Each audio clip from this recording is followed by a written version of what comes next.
আন্তর্জাতিক অপরাধ ট্রাইব্যুনালের প্রতিষ্ঠার ইতিহাসে এটিই প্রথম ঘটনা যেখানে দেশের কোনো সাবেক প্রধানের বিরুদ্ধে মানবতাবিরোধী অপরাধের সুনির্দিষ্ট অভিযোগে সরাসরি ইন্টারপোলের রেড নোটিশ জারির আবেদন জানানো হয়েছে। যার দিকে এই আইনি তীর নিক্ষেপ করা হয়েছে তিনি আর কেউ নন, সাবেক বিতর্কিত প্রভাবশালী সেনাপ্রধান জেনারেল আজিজ আহমেদ। 2013 সালের 5 মে রাতের সেই ভয়ঙ্কর স্মৃতি আজও দেশবাসীর মনে দাউ দাউ করে জ্বলছে। ঢাকার মতিঝিলের ঐতিহ্যবাহী শাপলা চত্বরে হেফাজতে ইসলামের ব্যানারে সমবেত হওয়া লাখ লাখ আলেম ওলামা এবং সাধারণ ধর্মপ্রাণ মানুষের উপর চালানো হয়েছিল শতাব্দীর অন্যতম নির্দয় ও রক্তক্ষয়ী সামরিক পুলিশি অভিযান।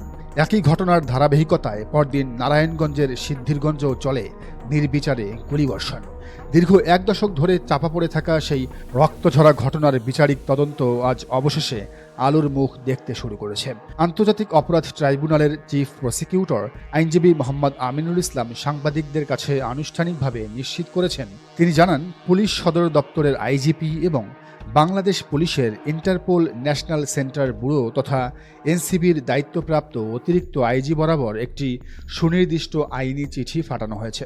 সেই চিঠির মূল বক্তব্য একটাই, ইন্টারপোলের প্রাসঙ্গিক বিধিমালা অনুসরণ করে অবিলম্বে সাবেক সেনাপ্রধান জেনারেল আজিজ আহমেদের নামে বিশ্বব্যাপী রেড নোটিশ জারি করতে হবে। চিফ প্রসিকিউটরের ভাষ্যমতে, আন্তর্জাতিক অপরাধ ট্রাইব্যুনালের গোপনীয় তথ্য অনুযায়ী জেনারেল আজিজ আহমেদ ইতিমধ্যে দেশ ছেড়ে মধ্যপ্রাচ্য অথবা অন্য কোনো আন্তর্জাতিক ভূখণ্ডে গা ঢাকা দিয়েছেন। কিন্তু আন্তর্জাতিক অপরাধ ট্রাইব্যুনাল ও প্রসিকিউশন টিমের স্পষ্ট বার্তা, হত্যাকাণ্ড ঘটিয়ে কিংবা মানবতা বিরোধী অপরাধ সংগঠিত করে পৃথিবীর কোনো কোণাতেই আর নিরাপদ থাকা যাবে না।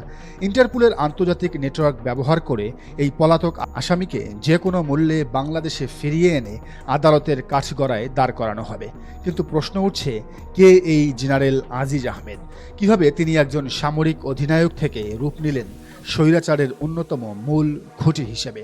কিভাবে তার হাত ধরে বাংলাদেশে প্রতিষ্ঠিত হয়েছিল অপরাধী পরিবারকে সুরক্ষা দেওয়ার এক অভূতপূর্ব সাম্রাজ্য? আর কেনই বা মার্কিন সরকার থেকে শুরু করে আন্তর্জাতিক অপরাধ ট্রাইব্যুনাল সবাই আজ তার বিরুদ্ধে একজোট? আসুন ইতিহাসের পর্দা সরিয়ে উন্মোচিত করি শাপলা চত্বরের সেই কালো রাত, জেনারেল আজিজের পরিবার ভিত্তিক দুর্নীতির মহারাজ্য, জালিয়াতির দলিল এবং আন্তর্জাতিক রেড নোটিশের জটিল আইনি সমীকরণ। ঘটনাক্রমটি বুঝতে হলে আমাদের ফিরে যেতে হবে 2013 সালের 5 মের সেই অভিশপ্ত রাতে। ইসলামিক ভাবাবেগ এবং তৎকালীন সরকারের বিভিন্ন বিতর্কিত সিদ্ধান্তের প্রতিবাদে দেশের দূর দূরান্ত থেকে লাখ লাখ আলেম ওলামা, মাদ্রাসার কোমলমতি শিক্ষার্থী এবং সাধারণ তৌহিদি জনতা পদযাত্রা করে জমায়েত হয়েছিলেন মতিঝিলের শাপলা চত্বরে।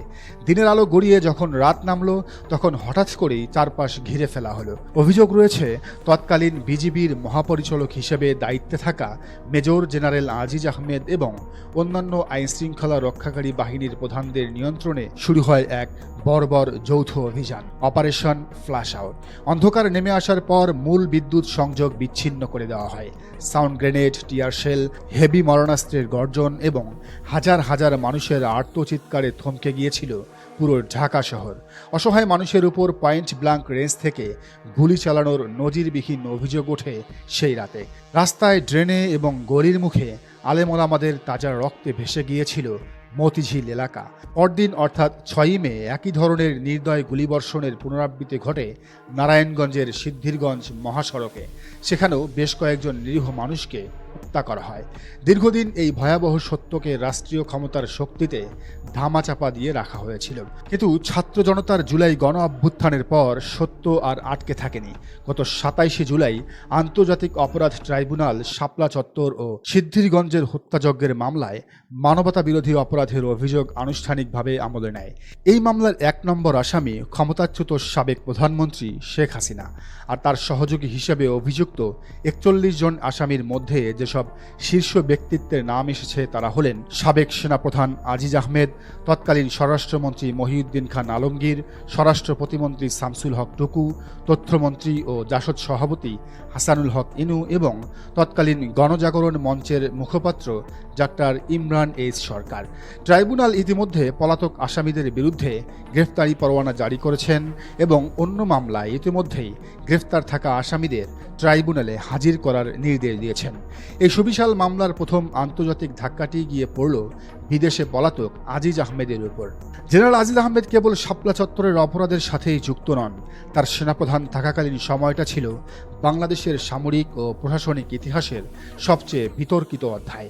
2021 সালের ফেব্রুয়ারি মাস আল জাজিরা মিডিয়া নেটওয়ার্কের ইনভেস্টিগেশন ইউনিট প্রকাশ করে একটি বোমা ফাটানো আন্তর্জাতিক অনুসন্ধানী প্রতিবেদন, all the prime ministers man.